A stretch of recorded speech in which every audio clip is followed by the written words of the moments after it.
Cet ordinateur. Hop. Eh ben, bonjour Élodie Bordier. Bonjour Bordier, Raphaël. Bordier, excuse-moi. ouais, c'est ça. Voilà.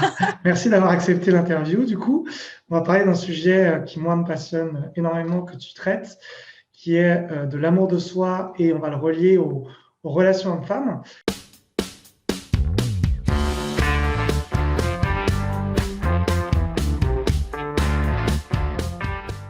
Est-ce que juste avant qu'on rentre dans le vif du sujet, tu veux bien te présenter pour nos auditeurs et raconter un petit peu du coup, qu'est-ce que tu fais? Ouais. Je suis coach, j'accompagne les personnes, j'ai deux casquettes, j'accompagne les entrepreneurs déjà à développer un business qui soit vraiment aligné avec leur cœur. Pourquoi? Parce que je m'aperçois que dans 99% des cas, en fait, ce qui fait qu'on passe pas à l'action, ce qui fait qu'on se raconte des histoires ou qu'on veut un business qui nous correspond pas, etc., c'est à la base un manque d'amour de soi. Et la deuxième casquette que j'ai, justement, c'est d'accompagner les personnes à vivre des relations qui sont alignées avec leur cœur. Arrêter d'être avec des masques, arrêter de vouloir se protéger, être vraiment avec soi-même d'abord en premier, pour après être authentique et vrai dans sa relation, pour vivre des relations alignées avec leur cœur. Donc tout est basé, en fait, le point central, c'est le cœur. Voilà, c'est le cœur et l'amour de soi, quoi qu'il arrive. C'est ça que je fais. Super. Eh ben, écoute, c'est super que tu dis ça parce que je parle beaucoup de séduction naturelle et aujourd'hui, on a de plus en plus, je vois sur la toile, de techniques interdites, de techniques de manipulation. Donc, c'est bien de voir qu'on est aussi aligné là-dessus. La première question que j'ai envie de te poser, du coup, c'est que on entend souvent parler d'amour de soi, d'estime de soi, de confiance en soi, ou même de plein d'autres termes comme ça. Est-ce qu'on pourrait peut-être essayer de séparer un peu ces termes pour voir si c'est la même chose ou si c'est pas la même chose, parce que c'est pas toujours C'est évident. clair. On entend tout. Et pour rebondir sur ce que tu es en train de dire, c'est clair que je ne sais pas ce que tu en penses et si tu veux qu'on aborde le sujet aujourd'hui, mais c'est dingue toutes les techniques de manipulation qu'on entend justement par rapport à ces relations-là, quoi. Tout ce qui est Ah oui, oui. silence radio, tout ça, enfin, ça me fait halluciner Ouais. parce que, à mon sens, c'est pas comme ça qu'on gère les relations. Donc, ouais, pour faire le point, justement, on entend parler d'estime de soi, de confiance en soi, d'amour de soi, etc. L'estime de soi, c'est la valeur que tu te portes. D'accord? C'est la valeur que tu te portes. Ça vient généralement d'une impression de ne pas avoir été accepté ou reconnu tel que tu es quand tu es petit. Ça vient d'un manque de protection, de soutien quand tu étais à l'école, etc. Certainement, tout vient de l'enfance, en fait, quand tu regardes. Ça vient du doute, en fait, de sa capacité à être aimé. Donc, à l'estime de soi, c'est vraiment la valeur que tu te portes. Et de là découlent les trois piliers de l'estime de soi. L'amour de soi, l'image de soi et la confiance en soi. C'est trois D'accord. choses différentes. Et le tout, amour, image et confiance en soi, fait que tu as une estime de toi qui est haute ou qui est basse. D'accord. Donc l'amour de soi, ça va de soi, c'est le sujet qu'on va traiter aujourd'hui, c'est que tu t'aimes sans condition en fait. Tu t'aimes sans condition, tu te respectes quoi qu'il advienne, tu écoutes ton cœur, tu écoutes ton intuition, tu t'écoutes, tu sais poser des limites, tu sais dire oui, tu sais dire non, tu connais tes valeurs. C'est vraiment s'accepter dans toutes ses parts, en fait. C'est pas juste s'accepter quand tu réussis, s'accepter quand tu es aimé, quand tu es reconnu, etc., mais aussi s'accepter quand tu vis des défis. Et quand je dis s'accepter, c'est vraiment s'aimer en toute confiance, en fait. Et tout ça, on va le voir peut-être plus tard, mais ça vient du discours intérieur, de toute façon. Tout est lié, en fait. On n'a pas un qui est clivé. Tout va ensemble, en fait, et c'est des pièces de puzzle. Donc l'amour de soi, c'est vraiment de l'amour inconditionnel que tu pourrais te porter, peu importe ce que tu vis comme expérience dans ta vie. L'image de soi, c'est le regard que tu... Et c'est aussi le regard que tu crois que les gens ont sur toi. Mm. Okay, donc ça aussi, ça dépend de tes conditions, de ton éducation familiale, scolaire, de la société, où est-ce que tu évolues, etc. Tout est une question aussi d'épigénétique.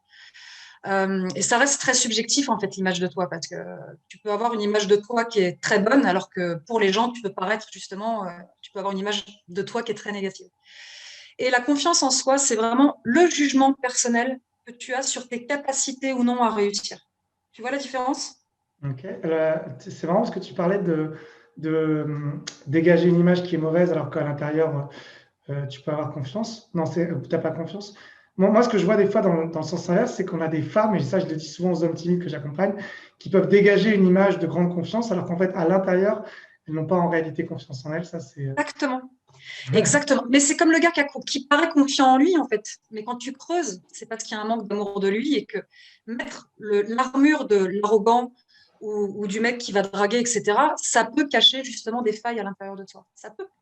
Et c'est pas parce que tu t'aimes assez, c'est pas parce que tu t'es timide que tu t'aimes pas. Tu vois, il n'y a pas de cas de figure spécifique, en fait, c'est vraiment individuel, mais vraiment faire la distinction entre ces trois-là, l'amour inconditionnel, l'image que tu as de toi, le regard que tu te portes, et la confiance que tu as, en fait. Et la confiance en toi, elle vient aussi du milieu familial et du milieu scolaire. Si on t'a toujours dit, t'es nul, tu n'y arriveras jamais, ça ne marchera pas, regarde, t'es incompétent, tu peux être sûr qu'à force de répétition, tu n'as pas confiance en toi, tu développes qui n'est pas vraiment tip-top. Et en termes d'amour de soi, si tu n'as pas appris à t'aimer, et si on ne t'a pas appris à t'aimer, ça va être compliqué de développer l'amour de soi en fait sans outils. Voilà.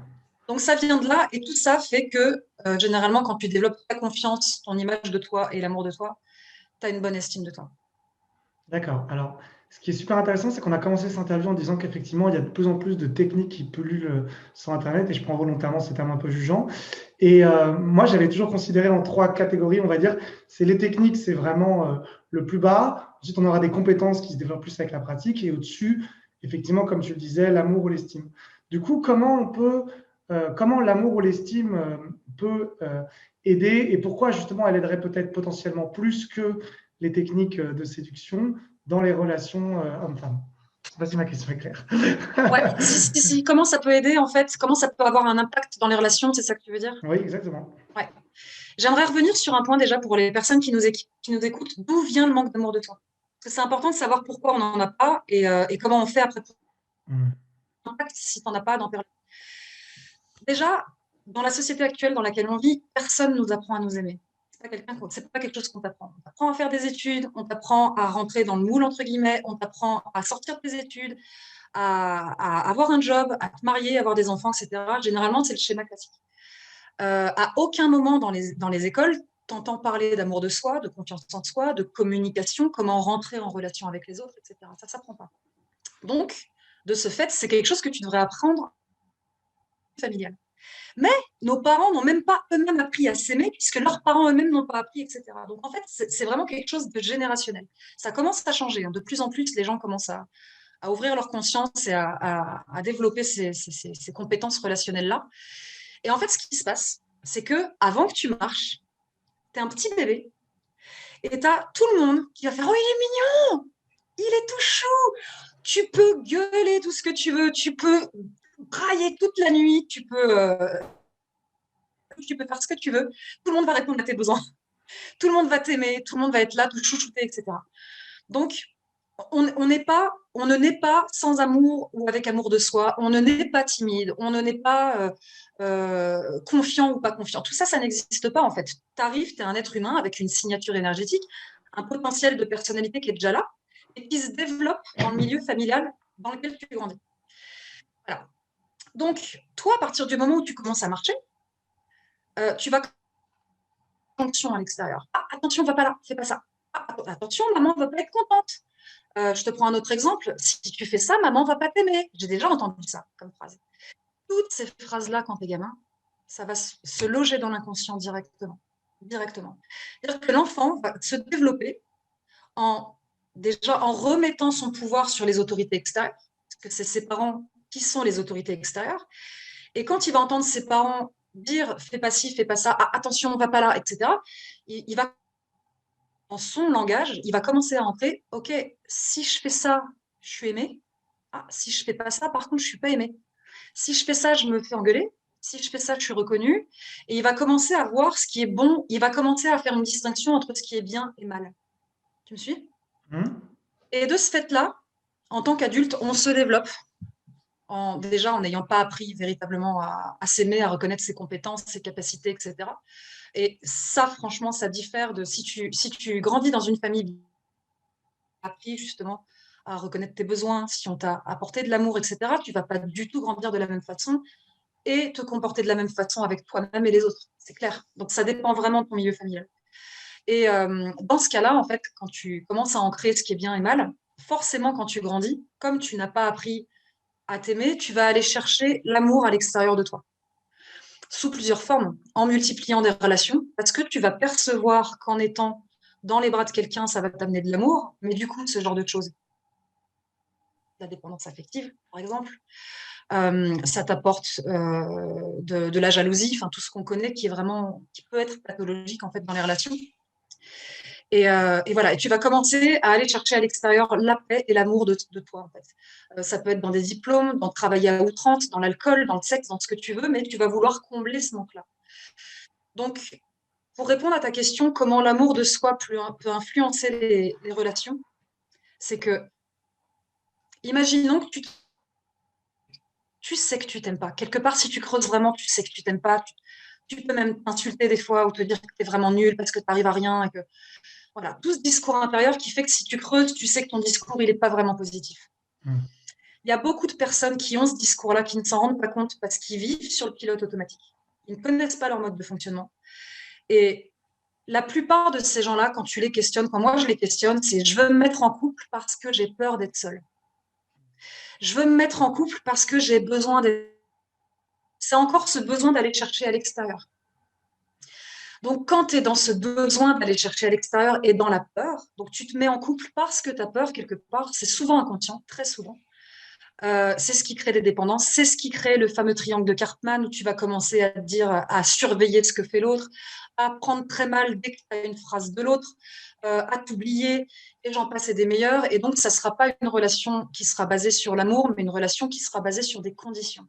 Je t'aime à condition que tu remplisses mes besoins.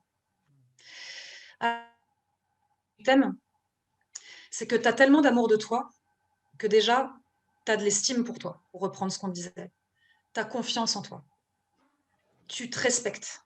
Et en te respectant, tu es capable de créer de l'espace à l'intérieur de toi, ouvrir ton cœur en disant à l'autre, viens, j'ai assez d'amour pour moi pour t'en donner, et je t'aime assez en fait pour te laisser libre toi aussi d'être qui tu es.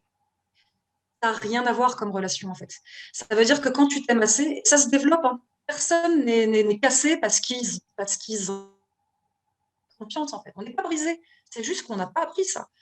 Et le fait d'avoir de l'amour de soi, ça va avec le fait d'être vrai avec soi aussi, de reconnaître qui on est, de comment on fonctionne, de sentir quand est-ce qu'on est blessé, pourquoi on est blessé. Tout ça, c'est un mode de fonctionnement. Et ça permet d'être vrai avec soi et donc d'être vrai avec l'autre et de ne pas jouer avec des masques, mais d'avoir vraiment une relation d'adulte à adulte. Tu me suis? Tout à fait. Et, et quand tu t'aimes assez, en fait, tu n'es plus en train de vouloir combler un manque. Partager quelque chose que tu as déjà comblé chez toi. Mais quand tu C'est vis ça, marrant tu as que une tu dis relation qui est ça. juste épanouie, quoi. C'est marrant que tu dis ça parce qu'il y a beaucoup de gens, quand je les ai en entretien avant de démarrer un coaching, qui, quand on est dans la partie, justement, je leur fais visualiser comment serait l'aboutissement du coaching, ils me disent, je serai avec une femme, donc, conséquence, je serai heureux. Ouais. Et il y a une part de moi, je ne le dis pas parce que ce n'est pas le moment, c'est après qu'on fait le travail, effectivement, un petit peu d'amour, d'estime, tout ça, où dans ma tête, moi, à chaque fois, je me dis, mais si déjà tu penses que c'est la femme qui va te rendre heureux, c'est déjà Ouais, erroné dès le départ, en fait. Et c'est vraiment une c'est croyance, clair.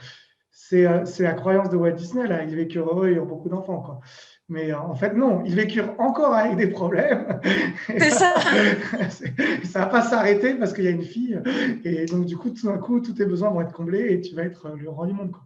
C'est Tu marrant. sais, ça me fait penser il y a quelques années, parce que tout ça, pourquoi je fais ce métier, c'est pas par hasard, hein, c'est parce que j'ai vécu tout ça, justement, et que j'en ai souffert. Et il y a quelques années, justement, coach, et je lui disais, j'en ai marre, je trouve pas l'homme de ma vie, et puis je sais que je serai heureuse quand j'aurai l'homme de ma vie. J'étais aussi dans ce même discours, c'est un fantasme, un pur fantasme. Elle m'a posé la question qui a changé le cours de ma vie, en fait, c'est, Élodie, qui as-tu besoin d'être et de devenir pour attirer l'homme de ta vie? Et là, je lui dis, bah, personne, elle me fait si. L'homme de ta vie, tu sais qu'il est à tel niveau, il fait ça dans sa vie, il pense comme ça, il croit ça, etc. Mais est-ce que tu es à son niveau pour l'attirer? Et là, j'ai fait conscience tout le travail intérieur que j'avais à faire, tout l'amour que j'avais pas construit à l'intérieur de moi, toute la confiance que j'avais pas, tout le discours intérieur que j'avais. Et j'avais encore l'illusion de croire que je pouvais attirer ce genre d'homme alors que je pouvais pas, parce que j'étais pas encore arrivée à ce niveau-là, en fait. Et il a fallu que je bosse vraiment sur moi pour me dire, OK, pour augmenter mon estime, ma valeur, pour pouvoir être au niveau de la personne que je vais attirer, en fait. Tu vois? Et qui as-tu besoin de devenir pour attirer l'homme ou la femme de ta vie? Cette question, je la trouve ultra puissante, quoi.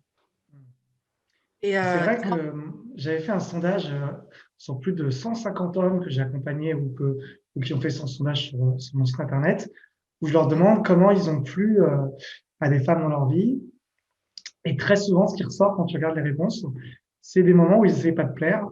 Pas une grande surprise pour toi, mais c'est justement parce qu'ils venaient de réussir un diplôme, ou ils étaient avec des potes en train de faire un karaoké, ou ils ah étaient en oui, train de rigoler, ou des trucs comme ça. Donc c'est vraiment ah le ouais, moment où ils essaient le moins de plaire, où à chaque fois, ils étaient les plus séduisants, quoi. ben, c'est clair. Puis c'est une question d'énergie aussi. C'est clair Mm. et net. Ancré dans ta vie, tu fais ce que tu aimes. Donc forcément, tu n'es pas en mode je réussis pas ma vie, j'en ai marre, il me faut une femme. Il n'y a personne qui va voir quelqu'un qui est dans cet état-là. Tu ne te mets pas en couple. C'est pas attirant en fait. Regarde, je te prends un exemple. Tu prends deux personnes dans un bar, un gars qui est ultra beau gosse, mais vraiment beau gosse, hein. Mais tu vois qu'il n'a pas du tout confiance en lui. Et tu vois un gars qui a pas l'air vraiment stylé, qui est un petit peu passe-partout et pas de mine. Et purée, qu'est-ce qui renvoie. Et les deux te proposent de faire un stage de confiance en toi pour apprendre à séduire les femmes. Tu vas vers qui? Tu vas pas vers le beau gosse, en fait. Tu vas C'est vers marrant la que tu dises ça personne parce qui, que énergétiquement, te paraît confiante. non, Énergétiquement, dégage quelque chose. C'est alors ça qui attire. c'est pas exactement ça qui s'est passé dans ma vie. Moi, je suis sorti avec des mannequins exprès. J'avais un ami qui était mannequin, très beau gosse. Et justement, moi, ce qui m'amusait, c'est qu'il avait pas du tout confiance et il avait pas beaucoup de tchatch et tout ça. Et les filles allaient lui parler à lui, puis dès qu'elles lui parlaient, elles se rendaient compte que. Et moi, je faisais deux, trois vannes à côté, je rigolais un petit peu. Et au bout du compte, c'est moi qui. Je suis C'est allé. toi qui les récupérais? Mais j'utilisais quand même la première impression parce que, comme il avait quand même la sape, tout ça, il ramenait les filles, mais après, il n'arrivait pas à les garder, quoi. Du coup, on était un petit peu. C'est ça, Au c'est au ça. bout de 30 secondes de conversation, elle s'en rendait vite compte de la supercherie, si tu veux.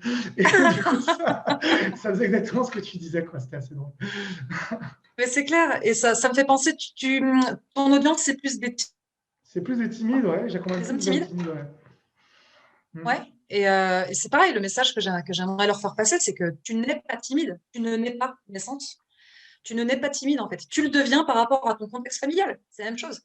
Et ça se change. Donc, tu n'es pas timide dans ta vie en général. C'est juste que tu crois que tu l'es parce que tu as dû entendre dans ta vie des injonctions venant de tes parents ou du milieu scolaire où tu étais.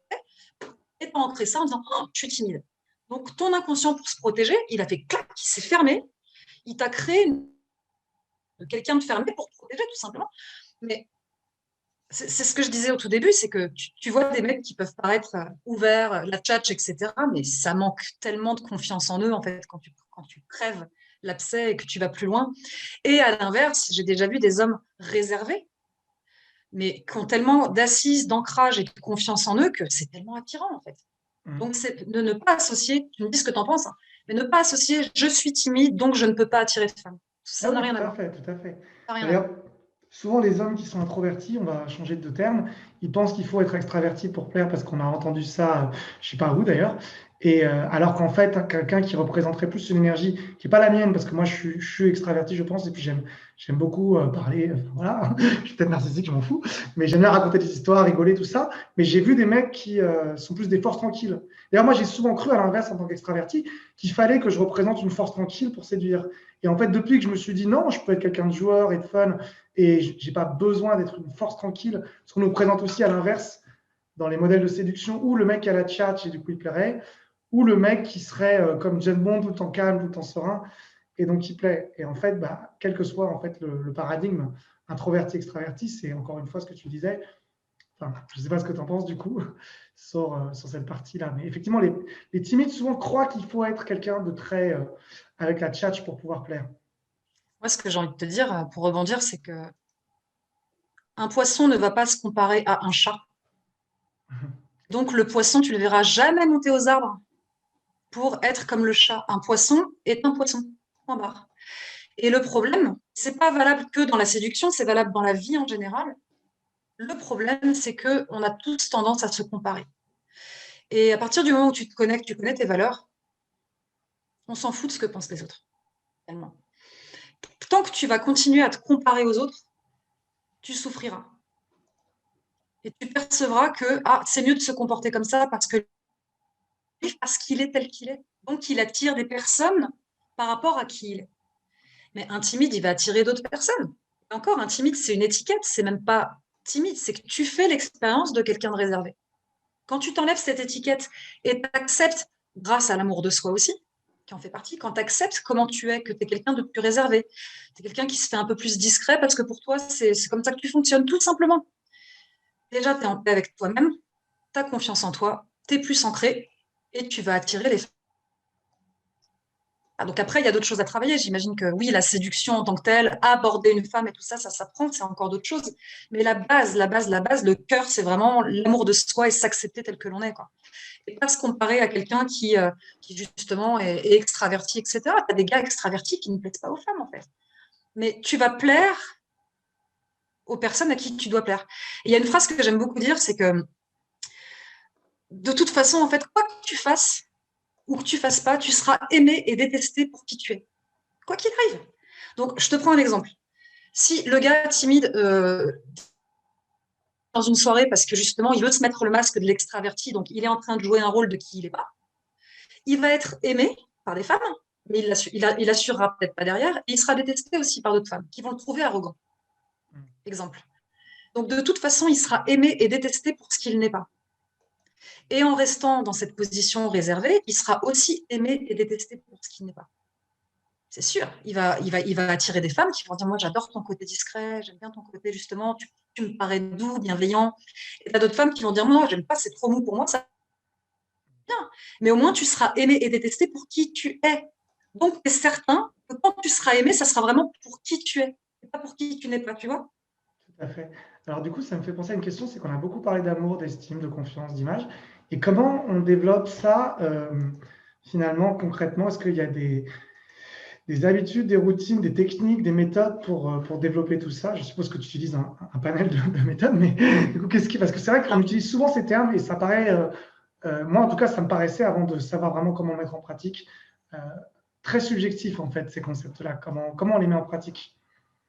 C'est subjectif, c'est clair, dans le sens où je pense que dans un cas comme ça, c'est vrai que c'est tellement aussi du cas par cas parce que ça dépend du contexte dans lequel tu as vécu et puis ce que tu te racontes aussi comme ton histoire, en fait, ton histoire, ce que tu veux vraiment dans ta vie. Donc, la première chose, je dirais que ce qui est bien, c'est de se faire accompagner par quelqu'un, justement pour défaire ce discours intérieur, ces croyances qui font que tu as l'impression timide, que tu es, que tu n'y arriveras jamais, etc. Donc, ça prend quelqu'un pour aller vraiment débloquer pas mal de choses en profondeur. Néanmoins, tu peux aussi faire des petits exercices tout seul. Tu vas sur YouTube, tu marques méditation, amour de soi, tu en trouves pléthore. Par contre, c'est une discipline, c'est une décision tous les jours, tous les jours, tous les jours. Ça, moi, ce que je donne aussi souvent comme exercice, un tout petit exercice quand on me demande comme ça, hors séance de coaching, en fait, je dis, bah, écoute, tous les soirs, prends un carnet et note 3 raisons. Aujourd'hui, tu t'aimes et tu es fier de toi. 3 raisons. Pourquoi? Parce qu'à force de se le répéter, ça va commencer à s'intégrer. Parce que, imagine, tu prends quelqu'un qui a 30 ans, ça fait peut-être 30 ans qu'il se raconte qu'il est nul. Donc, dans ton cerveau, c'est bon, c'est ancré, ça fait 30 ans, tu as des connexions neuronales qui sont connectées entre elles pour te faire passer l'information, de toute façon, quoi qu'il arrive, tu es nul. Mais si tu commences à changer la donne et à porter ton attention d'une autre façon en disant, tiens, qu'est-ce qui fait qu'aujourd'hui je m'aime et que je suis fière de moi? Au début, c'est pour la plupart des gens à trouver des éléments. Et plus tu t'y mets, plus ça te change en fait tes connexions neuronales et plus ton cerveau il va te chercher la réponse. Parce qu'un cerveau n'a horreur d'une question sans réponse. Donc il va faire la sentinelle, il va forcément vouloir trouver la réponse quelque part. Il y a un autre truc aussi que je donne à mes clients, et ça je l'aime bien, c'est que je prends une bouteille d'eau et je marque je m'aime et je suis fière de moi. Et à chaque gorgée, je fais OK, je prends une gorgée, je fais je m'aime et je suis fière de moi. Chaque gorgée, tu te répètes je m'aime et je suis fière de moi. D'accord. Pourquoi? Imagine, tu as 100 gorgées d'eau dans une bouteille. Tu te seras dit 100 fois dans la journée je m'aime et je suis fière de moi. Et pour amorcer du changement dans sa vie et pour changer une croyance, changer une perception, changer une manière de penser, pour changer quelque chose en fait, il y a 2 façons de faire.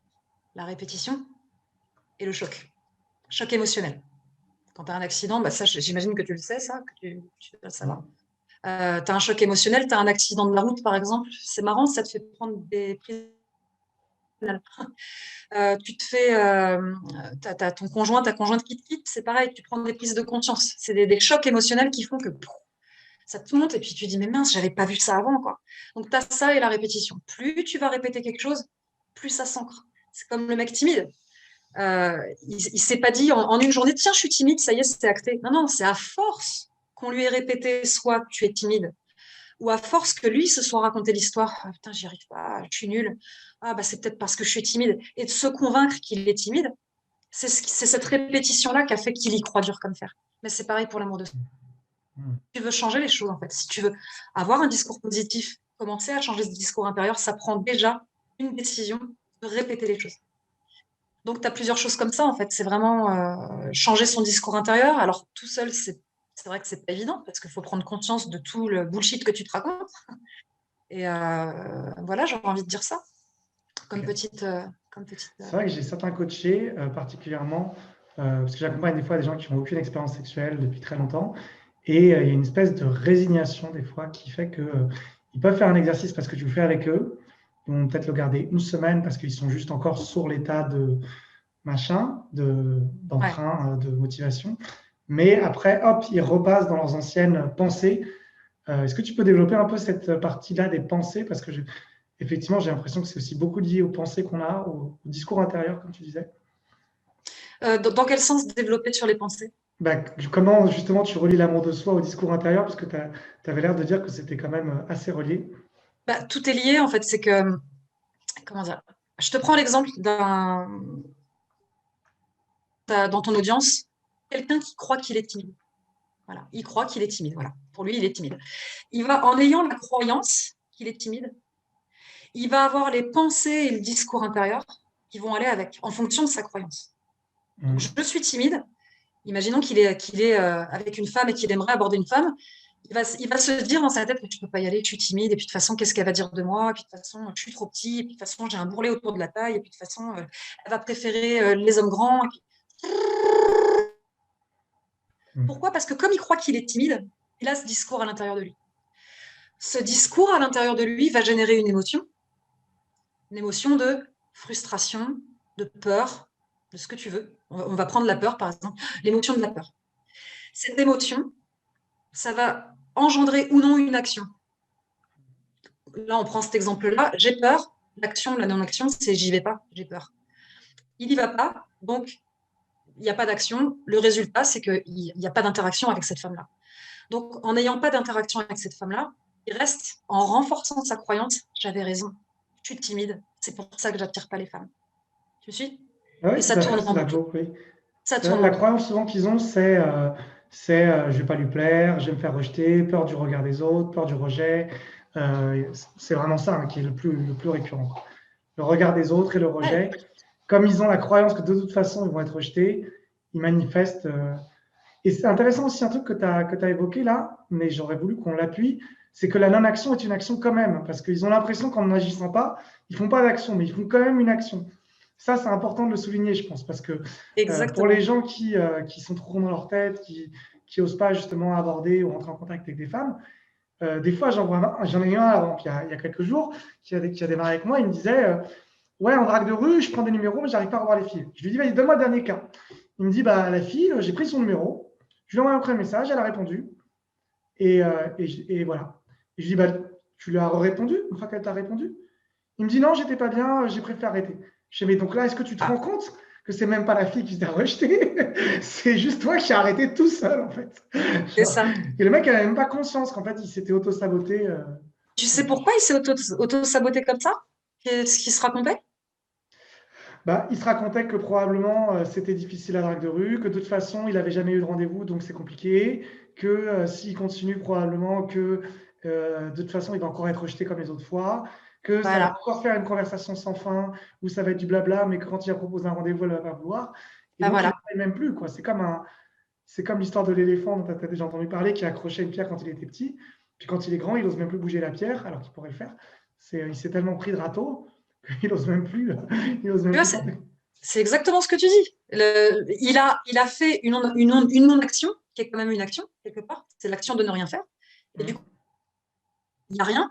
Il n'y a pas pas d'aboutissement, ça renforce sa croyance. Je le savais, ça marchera jamais, j'y arrive pas, je suis nulle.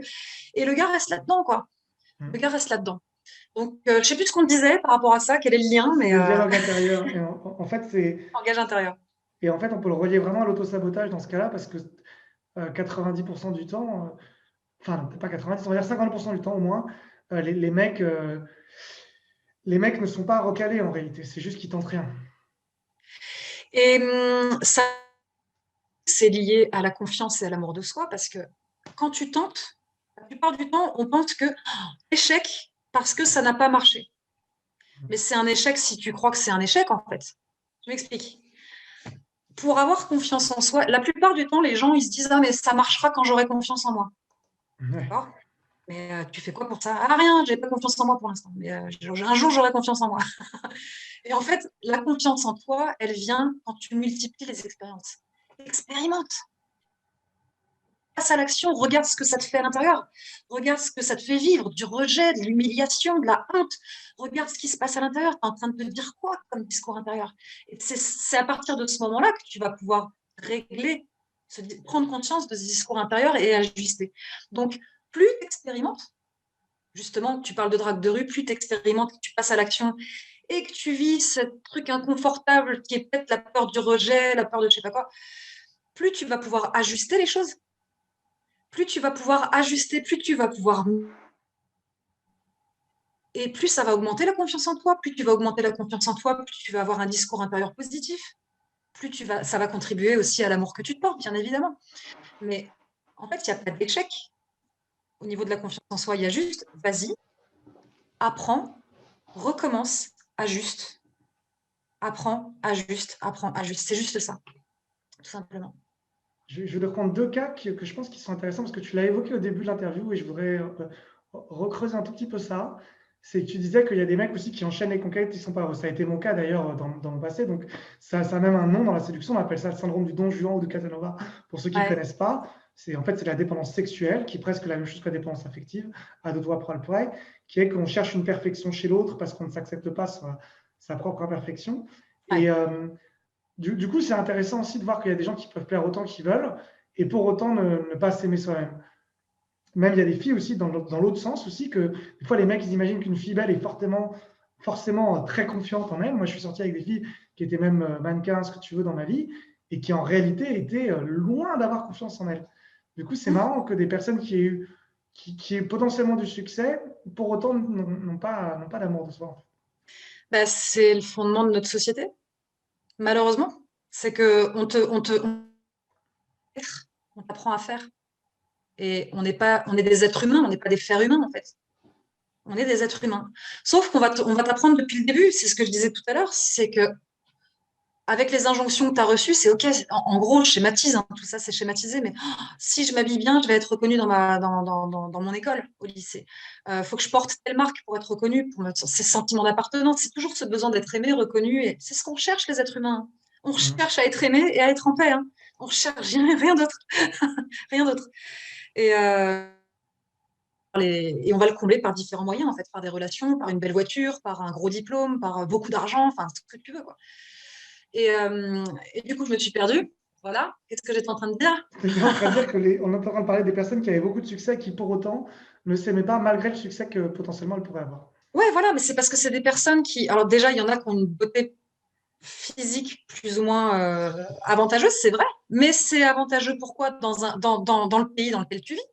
Je te prends l'exemple. Tu vas dans un pays d'Afrique, gros derrière, c'est hyper séduisant, mais les très très gros derrière. Tu vas en France, c'est peut-être pas la norme. La norme, ce qu'on te montre à travers les panneaux publicitaires, à travers les mannequins qu'on voit sur les podiums, c'est tout maigre. Et c'est juste une question de société aussi. Donc, t'es quelqu'un qui est une femme très ronde, par exemple. Tu vas vivre en Afrique. En Afrique, t'inquiète pas que tu seras dragué. Hein. Tu seras dragué parce que les codes sociétaux font que ce type de morphologie, c'est attirant. Et enfin, t'arrives tout maigre, t'arrives vraiment très filiforme, comme à la mode française, par exemple, t'arrives en Afrique, personne ne te regardera. Tout le monde n'en aura rien à faire et tu ne seras pas très attirant. Tu regardes la mode aussi à l'époque de Louis XIV, etc. Quand tu remontes les siècles, c'est pareil. Tous ces codes sociétaux, en fait, changent. Donc, il y a ça. Et donc, il y en a qui sont plus ou moins, comment dire, qui ont plutôt une plastique assez sympathique, c'est bien pour eux, mais ça fait pas tout, parce que si ces personnes-là, elles n'ont pas appris, en fait. Tu as des hommes qui vont avoir peut-être un peu plus de poids, des femmes qui vont avoir aussi un peu plus de poids, mais en fait, ce qui compte, c'est ce que tu dégages. C'est le charisme que tu as, c'est la joie, c'est les étoiles dans les yeux que tu as, c'est c'est la personnalité que tu dégages, c'est une sorte d'aura, en fait, de signature énergétique, tu vois. Donc, ça n'a rien à voir avec le corps, sauf que dans notre société, pour revenir à ça, on te montre que ce qui fait bien, c'est bah voilà, d'avoir une belle plastique, d'avoir une jolie voiture, d'avoir un bon boulot avec, en gagnant tant par mois. En fait, tu as l'impression que la réussite, c'est ça. Que c'est d'avoir un corps en forme, mais bah, non, pas spécialement en fait. Parce que si ça ne fait pas partie de tes valeurs, tu n'es pas obligé de t'emmerder à faire du sport à outrance, à boire du jus vert tous les matins. Et c'est pas comme ça que tu vas aimer et être aimé des autres. Tu es encore en train de te comparer, tu me suis. Donc, je sais pas si ça fait sens, parce que Si, en ça fait, m'arrive des fois de partir hein, quand je raconte je des pense que c'est trucs. surtout la partie comparée qui, pour moi, relie tout. C'est-à-dire que ils ont beau être aimés par tout le monde, au bout du compte, c'est jamais suffisant, c'est jamais assez bien, c'est jamais encore. Et du coup, ils continuent à ne pas s'aimer parce qu'ils veulent toujours plus, toujours pas assez, etc. Quelque chose comme ça, en fait. C'est ça, et ce qui est regrettable aussi. Donc, c'est pas parce que tu es plus beau que quelqu'un d'autre, en fait, que tu réussis mieux. Hein. Ça n'a rien à voir, parce qu'il y a des personnes très belles qui sont malheureuses, parce qu'ils n'ont pas appris à s'aimer, parce que justement, on leur dit aussi, bah, tu es trop beau pour être une belle personne. C'est déjà arrivé, je sais pas si tu as déjà eu ce genre de cas. Ah ouais, d'accord, non, je J'ai sais pas. connu des femmes, justement, mannequins, qui étaient malheureuses en se disant, bah, comme je suis mannequin, on m'associe à une femme bête, pas profonde, et on a l'impression que je suis juste mannequin et que c'est bah, tais-toi, assis-toi là et ferme-la, quoi. Et elle le vivait très mal parce que justement, personne n'osait aller la voir, quoi. Donc, c'est à double tranchant finalement. Et tout ça, c'est parce que on est, enfin, c'est la société qui est fondée comme ça, en fait. On est plutôt, puis même, c'est aussi l'être humain, on aime ce qui est beau. Faut être véridique, mais pour fonder une vraie relation, en fait, de couple, on sait très bien que ça ne passe pas que par le physique et par l'attirance. On le sait très bien. Ça passe par développer sa vulnérabilité propre pour pouvoir développer une intimité avec l'autre. À partir du moment où tu connectes à toi, que tu as assez d'amour pour toi et d'humilité pour toi, et que tu puisses être vrai avec toi en partageant vraiment ton ressenti à l'autre, tu ouvres ton espace de vulnérabilité et ça permet à l'autre aussi d'ouvrir le tien. Et là, tu es sur un canal communicationnel qui est vrai, qui est véridique. Euh, je te prends un exemple, tu as quelqu'un qui se comporte d'une façon, qui est en train de faire la vaisselle, par exemple, et l'homme est en train de faire la vaisselle, il ne parle pas. La femme pourrait se dire, ah, il ne me parle pas, il n'en a rien à faire, il ne m'écoute pas, je me sens rejetée, il ne veut plus me parler, il n'en a rien à foutre. Dans ce cas-là, J'aime bien le est-ce gna que la gna. femme... De quoi? Excuse-moi, vas-y, continue. Je trouvais juste ça drôle. C'est du vécu? Non, le quand t'as fait gna gna gna gna, je sais pas quoi, je trouvais ça marrant. Le mime que tu faisais de la femme là, qui est en train de rouspéter, je trouvais ça drôle. Et gna gna gna, mais les hommes aussi. Hein. Je prends cet exemple-là, mais ça va dans les deux Oui, sens. ça peut dans l'autre sens, je suis d'accord. Et je te prends l'exemple, la femme, soit elle réagit en n'étant pas elle-même, en mode victime, bourreau, sauveur. Tu vois, tu me parles pas, t'en as rien à faire. Je le savais très bien. Et l'homme, pas du tout, chérie, excuse-moi, c'est pas ce que je voulais. Et tu rentres dans des jeux psychologiques Mhm. où la femme se pose la question, qu'est-ce que je suis en train de vivre là? Qu'est-ce qui se passe à l'intérieur de moi? Ok, je sens que c'est inconfortable, je suis pas bien. Ça prend du temps à développer ces compétences-là. Je suis pas bien. Ok, quand il fait la vaisselle sans me parler, j'ai l'impression que je me sens rejetée. Ok, pourquoi je me sens rejetée? Bah, j'aimerais bien que là, j'aimerais bien lui parler d'un sujet et j'aimerais bien lui en parler tout de suite et lui partager ce que je ressens et j'aimerais bien pour ça qu'il puisse m'écouter. Ok, et en te scannant, tu peux aller dire à l'autre, mon chéri, écoute, je vois que tu es en train de faire la vaisselle. Est-ce que c'est le moment de te parler ou pas? J'aimerais te parler d'un sujet. C'est à l'autre de se dire oui ou non. Ou la femme peut très bien se dire aussi, mon chéri, je me sens triste, là, je suis vraiment pas bien, j'ai envie de te dire ce que j'ai sur le cœur et je suis vraiment mal, quoi. C'est ouvrir son espace de vulnérabilité. L'autre, il fait ce qu'il veut, il accueille ou pas, en fait. Il peut très bien dire, bah, ma chérie, écoute, je finis la vaisselle. Mon mode de fonctionnement, c'est que je caricature aussi. Dans la vraie vie, on ne parle pas comme ça, mais c'est pour t'expliquer en décortiquant ce qui se passe. l'homme peut très bien se dire, ok, je finis la vaisselle, ma chérie, laisse-moi finir ça, et dans 5 minutes, je suis à toi et on peut prendre le temps de discuter. Il y a une différence entre faire ça et tu vois, tu fais la vaisselle, t'en as rien à foutre, je veux te parler, puis tu t'en fous. Ça, c'est culpabilité sur l'autre, alors tu peux être sûr que ça met de l'huile sur le feu, quoi, c'est clair. Donc, quand tu commences à être vrai avec toi-même, authentique, et que tu t'aimes assez pour pouvoir te le permettre, ça permet d'exprimer tes besoins à l'autre, tes ressentis, et de ce fait-là, de te permettre une ouverture chez l'autre, ou pas, hein. Si l'autre, il n'a pas envie, c'est son problème aussi, il a le droit de rester fermé, quoi. Mais toi, tu t'aimes assez pour te respecter et pour le faire. Et ça permet d'ouvrir cet espace de vulnérabilité qui est la communication saine et constructive, en fait, sur le long terme. Alors, la vulnérabilité, c'est un sujet super intéressant. D'ailleurs, je voulais en parler dans d'autres vidéos, mais c'est cool que tu en parles. Parce que très souvent, la plupart des mecs, et je pense pas que dans mon domaine, mais en général, associent la vulnérabilité à la faiblesse, en fait. Ils imaginent que être vulnérable, ça voudrait dire potentiellement être rejeté. Tu viens de le dire, l'autre n'est pas obligé d'accepter qui l'on est. Donc, j'ai l'impression, je ne sais pas si tu me rejoins là-dessus ou qu'est-ce que tu en penses sur cette comparaison et aussi sur la peur du rejet que ça peut entraîner d'être vulnérable. Parce que effectivement, si on s'ouvre, on a aussi la possibilité que l'autre s'ouvre en réciprocité, mais potentiellement aussi ne veuille pas de nous. Alors du coup, ça fait extrêmement peur aux hommes. Potentiellement quoi? Ne veuille pas ou n'accepte pas nos idées ou ne nous accepte pas comme on est. Ça peut arriver aussi. C'est surtout aussi que je reprends dans la société. C'est aussi comme ça que la société des pays développés est fondée. C'est qu'un homme doit être fort, un homme doit ramener de l'argent. En gros, pareil, en schématisant, un homme ne doit pas pleurer, un homme, il doit passer à l'action, etc. On schématise ça, alors qu'on le sait très bien, les hommes aussi ont des sensibilités, ont des émotions. Les hommes aussi aimeraient pouvoir pleurer et les hommes aussi ont un cœur, quoi. Donc, la société nous forme comme ça s'apprend d'apprendre à être vulnérable parce qu'effectivement, comme tu dis, la vulnérabilité, c'est associé à de la faiblesse et à de la fragilité, alors que ça n'a rien à voir. La vulnérabilité, c'est pour pouvoir être vrai avec l'autre. C'est tout. C'est tout.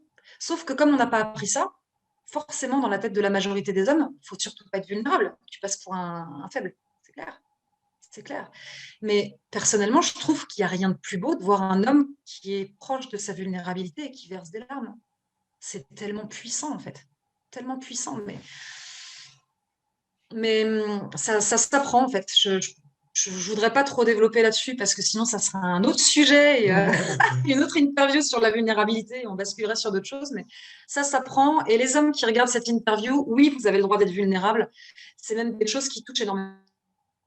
Sauf que pour ça, la plupart du temps, faudrait se faire accompagner, tout simplement aussi. Tout simplement pour apprendre à aller toucher cette part de soi. Et c'est aussi relié à l'amour de soi, à l'image de soi, l'estime de soi, tu vois. Tout est imbriqué, en fait. C'est J'ai une logique. dernière question pour toi, Elodie. Après, Ouais. je vais te laisser parce que c'est un petit bout de temps. Je discutais là aujourd'hui, par exemple, j'ai eu une embrouille avec un ancien ami qu'on connaît depuis très longtemps. Et puis, il se trouve que là, on a eu un malentendu il y a 4 5 mois. Et depuis, on est resté en contact, en plus ou moins rabibochant le truc. Puis, je me rends compte que je vais beaucoup vers lui, qu'il ne répond pas trop. Et au bout d'un moment, moi, je fatigue. Et du coup, j'ai décidé, après, encore une fois, il y a eu des jugements, des trucs. Quand je lui ai expliqué que là, clairement, ça fait 3 4 fois que je venais vers lui, que j'avais l'impression qu'il n'y avait pas forcément de répondant. Et du coup, j'aurais voulu peut-être qu'on parle, si tu veux bien, de comment on doit ou on peut aussi accepter que on perde effectivement la relation dans le cas d'un couple, mais les relations même amicales ou dans sa vie en général, quand on augmente son estime de soi, parce que j'ai l'impression que si on a de l'estime de soi, on doit aussi pouvoir dire stop, en fait, aussi, ou arrêter certaines relations que je trouve caricaturalement on appelle toxiques ou pervers narcissiques, mais aussi simplement la vie peut-être qui fait que des fois deux personnes peuvent évoluer. Du coup, qu'est-ce que tu penses justement du fait qu'on puisse perdre ou qu'on ait besoin peut-être de stopper certaines relations comme ça? J'aurais énormément de choses à dire là-dessus. Et tu viens de le dire, ça fait un petit moment qu'on est ensemble. Donc, ce sera... Déjà, quand tu connais ton mode de fonctionnement, que tu connais véritablement tes besoins et tes valeurs, Mhm. c'est plus facile après de poser des limites et de savoir dire oui, de savoir dire non, ce que je disais en tout début. Et il faut savoir aussi que toi, plus tu vas être cohérent avec qui tu es, dans tes actions, dans ton mode de pensée, dans les gens qui t'entourent, dans ta vie, etc., plus tu vas en fait de savoir ce que tu veux et ce que tu ne veux pas. Et tu vas surtout agir en cohérence avec ton système de valeurs. L'autre, il agit aussi en cohérence avec son système de valeurs. Donc, s'il ne te répond pas, il a forcément ses raisons. C'est ça qui te saoulait, hein, tu disais. Ouais, dans ce Qui te cas-là, répond oui, pas. oui, ça me saoule d'être le seul qui.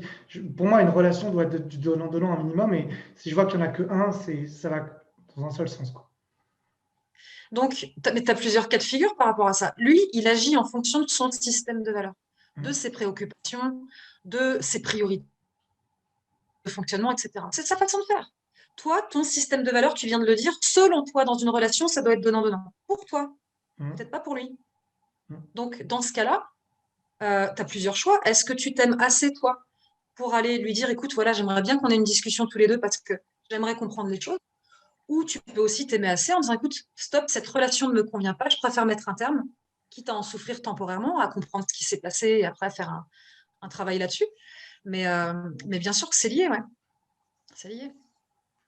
Ok, L'amour de ouais, soi, c'est lié à je trouve ça. super intéressant le fait que tu puisses, parce que je sais que c'est extrêmement difficile, et j'appuie volontairement avec le terme extrêmement difficile, pour beaucoup de gens de arrêter une relation, que ce soit amicale ou même sentimentale encore plus. Bien sûr. Bien sûr que c'est dur. C'est compliqué parce que c'est pas juste là, on dépasse le cadre. C'est plus qu'une question d'amour de soi et d'estime, etc. C'est que t'as tout tu peux rester de façon 5 ans avec quelqu'un et puis ça peut être une rupture relativement simple et tu peux rencontrer quelqu'un avec une relation qui dure 1 mois et mettre 5 ans à t'en remettre, hein. Il n'y a pas de règle en fait par rapport à ça, mais c'est une question d'affect en fait. Forcément, quand tu t'investis davantage, quand tu as mis ton cœur, des émotions et que tu as multiplié des expériences qui sont très positives et nourrissantes et qu'en plus de ça, tu t'imagines un futur avec la personne, évidemment que ça peut être compliqué de se séparer ou de rompre, quoi. C'est clair.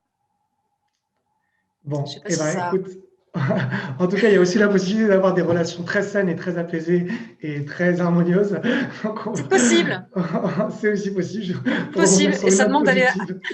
Parce que je me suis dit que, C'est clair, comme c'est la fin d'interview, il faudrait peut-être pas c'est trop essayer. possible. Mais que, en tout cas, il faut s'aimer aussi suffisamment pour se respecter. Ok. Il faut s'aimer, il faut arrêter de se juger, de se comparer, de se critiquer. Et il faut apprendre à s'aimer pour être vrai avec soi et être Comment on vrai peut dans te les relations. suivre, Elodie, pour mon audience qui aurait envie de savoir un petit peu ce que tu fais ou d'aller plus loin éventuellement sur le travail d'amour de soi avec toi? Qu'est-ce qu'ils peuvent faire pour te contacter ou te suivre? J'ai mon Instagram, donc Hello comme mon prénom, World comme le monde d'Hello. Hello World avec le petit tiré du bas, tu as la page Hello World sur Facebook, tu as mon site internet Hello World aussi, donc tu peux me contacter très facilement, tu as accès à tout ce que je fais. Ma chaîne YouTube Hello World, sauf que moi je l'entretiens pas encore, donc c'est sûr elle est là, elle existe, mais elle n'est pas encore très optimisée. Mais voilà, tu tapes Hello World, tu me trouves partout. Ok, et bah Ou écoute, Elodie Bordier. super. Bah, de toute façon, je mettrai aussi le lien en dessous dans les commentaires, enfin dans le descriptif.